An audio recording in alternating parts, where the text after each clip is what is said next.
All right, so now that we've covered some effective studying techniques, we're going to dive into memory formation to really understand how memory really works in order to study effectively. So this process really boils down to three components. The first one is memory encoding, then it is memory storage, and then it is memory recalling. So this idea is really backed up by Joshua Fiore. He was a USA memory championship, and he believed that anyone could be a mental athlete as long as they applied the mnemonic devices and really understood these three components that I'm about to share.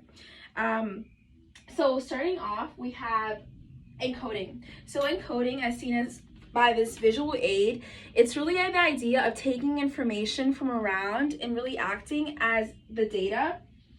So what that really means is taking perception, sensations, and really just getting everything into your brain. That's just processing information, what you see with your eyes, what you hear. So that's really encoding. Next, we're going to talk about storing. So storing, seen as this with this visual aid, as you can see, the mom or older woman is putting the information into the son's or the kid's brain. So what that really means is taking information and just being able to put it in your brain so you're able to access it if you really need it. Maybe that's like an experience you've had. You can go back to it and, at a later time, but that's the second part of it. Next, we're going to talk about recall.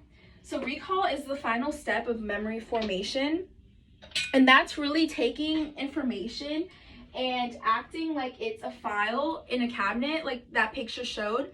All that really means is when you're ready to remember that information, you can go into the file, pick it out, and recall it. So that's why, like we discussed in one of the earlier main points, recall is one of the biggest effective ways to study, just because you're actively engaging your brain to really pick those files, really engage with your brain. So with retrieval, German psychologist Hermann, he studied forgetting, and the idea behind this was the idea that losing your memory is really based on not being able to retrieve information over a long period of time. This really goes back to the idea that recall over time is one of the most effective ways to study, because you're picking information over a long period of time, which will generate long-term memory. So like I said, he was a German psychologist from the 1870s, and he really emphasized this component with his research.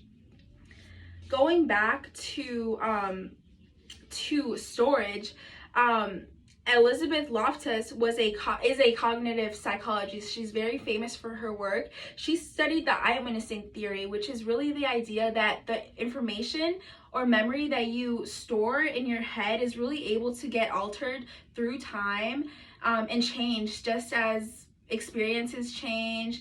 And that, in her experiment that was really famously known, she studied people in car accidents, and she noticed that some people who were exposed to different perspectives, different stories of car accidents, changed their own car accident experience, which really shows that their memory sitting in a cabinet file is really able to get edited over time. So memory is not the most